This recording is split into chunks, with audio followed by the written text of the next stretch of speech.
Hello,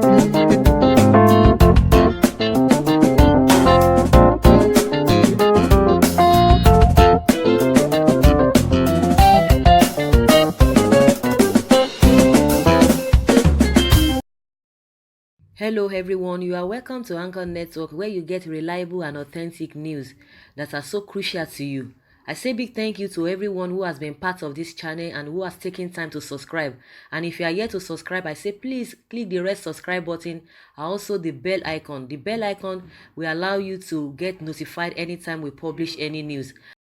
I don't know if you're going to agree less with this writer Adejumo Kaba, bringing out top 6 misinformation spread by Nigeria's Minister of Information, Lai Mohammed. Let's hear what he has to say concerning this 6 information spread by Lai Mohammed. Said the rate at which Nigeria government is particular about fake news in the media and regularization of social media, one would ask if the federal government officials themselves are not purveyors of fake news. Reports have it that there are several instances where public officials, including the Minister of Information, has misinformed and disinformed the citizens. In his last meeting with online publishers, Mr. Mohammed said purveyors of fake news and hate speech should not expect to sleep easy. Does it mean Lai Mohammed is or was also addressing himself? He should also warn himself and stop lying if truly the government is ready to regularize the media. Mr. Lai Mohammed is not new in the game of fake news, and critics online have pointed accusing fingers at him on several occasions. The minister, while trying to clear himself of propaganda allegations in 2017, said he has never told a lie before. Alas, the claim that he has never lied before was another lie. Let's take a look at some of his lies below. A.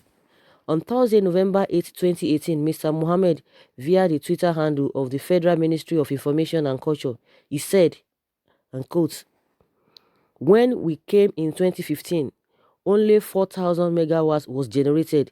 Today, 7,000 megawatts is being generated. Meanwhile, according to Nigeria Electricity System Operator, NESO, on the day Mr. Mohammed made the statement, November 8, peak power generated was actually 4,964.2 megawatts, and the lowest power generated was 3,437.1 megawatts, as shown by daily operational reports of NESU. B. When Boko Haram released kidnapped Chibok girls, the minister told journalists that no ransom was paid for their release, but United Nations report revealed Mr. Mohammed lied. The UN report, titled 22nd Report of the Analytical Support and Sanctions Monitoring Team, showed that the girls were released in exchange for a large ransom payment. C. On June 16, 2017, he said Ibrahim El-Zakzaky, leader of Shia movement, was not incarcerated, but quickly Femi Falana, the lawyer of Mr. El-Zakzaky, countered the lie. D. Mr. Mohammed in 2018 once claimed that Metu, former National Publicity Secretary of the People's Democratic Party (PDP), is being tried for defrauding Nigeria of the sum of 1.4 billion naira. But information on the official website of the Economic and Financial Crimes Commission showed that Mr. Metu is alleged to have received 400 million naira from Dasuki from funds meant for arms. E. When Buhari was out of the country in 2017, Mr. Mohammed said Buhari was not sick, despite seeking an extended medical vacation. But when the president himself returned, he confessed that he underwent a lot of tests and even had a blood transfusion. The president said he never experienced such sickness since he was young. And F. In 2017, Mr. Mohammed said Goodluck Jonathan did nothing for 15 days to address the kidnap of Chibok girls who were abducted under his watch, but reports revealed that exactly 3 days after the kidnap, President Jonathan called an emergency security meeting at the presidential villa to discuss the adoption menace and way forward. If the government would punish anyone for fake news, it should start with the Minister of disinformation, according to what this report is talking about. So guys, you've heard all these all the things that Lai Mohammed has done in the past, because people are always coming out to say, oh, the social media should be regulated, or even the government, because the government is the one who is projecting it, and now Senate has tried to introduce the bill because it failed in 8th Senate, but this 9th Senate is bringing it again. But I don't know whether it's going to see the light of the day. But all that being said, of course, like I said in one of my videos, everyone needs to be careful. You need to be sure of what you are putting out. Some people, of course, some people can just cook up something and just start spreading it. You know that social media goes like spread like wildfire. So we need to be careful. But one thing about this whole thing is that the people who call themselves leader, they do other things and they expect people or the citizens to be law abiding, but they do something different. We know it. These are just one of the areas at which somebody is really bringing us, or the masses is really bringing us. But if other people try to dig into all of these 6 points, will be more. It will be more than these 6 points that concerning what even the Minister of Information has done in the past. More so, if we want to go by, even before this administration came in, if we want to go by what all that they did, the talks here and there, even because if you want to tell me that time, you call it even more than hate speech. They did it and nobody harassed them, but now they are now bringing it to one's consciousness. Somebody was telling Erufai that this social media you are talking about, this internet that you are talking about, that you guys are coming together to say, oh, nobody should say anything. But after you must have left the office, you will need this social media. You will need it. They will all need it, because they needed it and they used it to their own advantage. And nobody even said anything. But now they are bringing a lot of consciousness to Nigerians, even things that even past government never even saw as anything. But they are now capitalizing on it, which is very okay. But at the end of the day, by the time they leave office, they will need all of these things. But that doesn't take the fact that everybody needs to be careful, because in as much they themselves, they were once, or they are still part of this news that we are talking about, whether it's speech or false news. They need to be careful, because it's really evident to us that the government preaches something else and they do something different. When you talk about obeying court order, do they really obey court order? They cherry pick what's ordered to be obeyed, and the other one they just wave it off.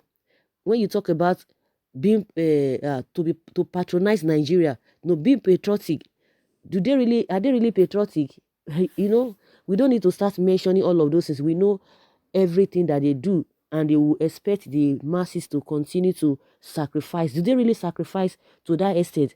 Just like a lot of all these bills that even the president is signing, the question is that at the end of the day, are we going to be beneficiaries of this benefit and of these goodies they are talking about? Because right from onset, right from time immemorial, it has been that they are the one enjoying everything, but they will continue to tell Nigerians that you have to sacrifice. Oh, Nigerians just want things quick fixed, which is expected of them, because they've been down for a very long time. Nigerians have been down for a very long time. So when are we going to be smiling? When are we going to have this joy that we've been looking for all of these years? When is it going to come? They will tell you, just hold on, just hold on, just hold on. But as one government comes in, another one goes, another one comes in, they are settling themselves, they are making themselves happy, they are marrying all over the place, they are building all over the place. But they will tell you that you need to sacrifice, you need to be patient. We all know the reason why they are talking about this social media. We know why they are doing that. Because normally, if you are really concerned about what you are doing, if you are really sure and you are boastful of what you are doing, it is the same social media, it is the same people that will project your good work. You don't even need to tell anybody, don't do this, don't do that, because it will be glaring to everybody. Even somebody who wants to criticize you, it will be so difficult, even if the person is trying to criticize you after you must have done a lot of things, after you must have done a lot of good things to the people. It will be difficult, because as someone is trying to criticize you for the good things that you have done, you will see millions of people coming out for you. it is natural. You will see millions of people coming out for you to say no. Even the person that wants to criticize you, we have no choice than to, like, try to mellow down. That is just the way it is. But if you are not doing the right thing and you expect people to keep quiet, it's not going to happen.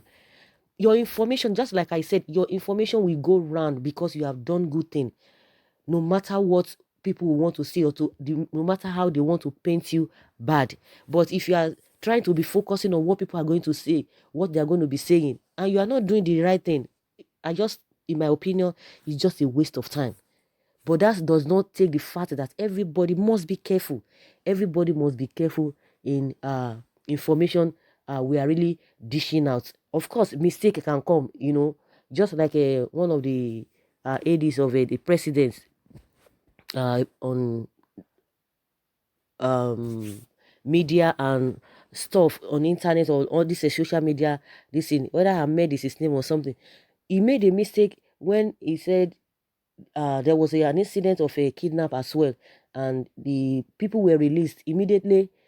The man went on Twitter and said the police were able to rescue the guests, but the family came out and said no, that they paid money, they paid ransom, that police didn't do anything, they were not part of the release of those guests. And immediately he came back and he said, no, I made a mistake, that I thought it was police that released them. So mistake will really occur in such things. But in all of these things that have been listed, that like Mohammed said, if you ask Lai Mohammed today, he will tell you that he still stand by what he said that time. But people are seeing it. If you can't be doing something different and you expect people, to look at the other side or not to talk about it, people know what is happening. People know what you guys have done in the past, and they know what you are doing now, and they know the extent at which you are trying to let people know to do that which you yourself have done in the past. So guys, that is just my own opinion concerning this. And a lot of people are saying no host deception tactics, because of people always make fun of it, that oh, lie Mohammed, so they always say, oh, he lies too much, this and this and that. You don't just say that people just say things out of nothing. It's not even because of his name, but people just believe that, oh, like these instances that have been brought out and what he did and the date, the dates are really quoted there.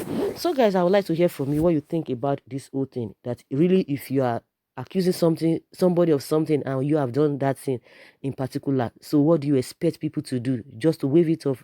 Is it going to happen? I don't think so. So leave your comments below.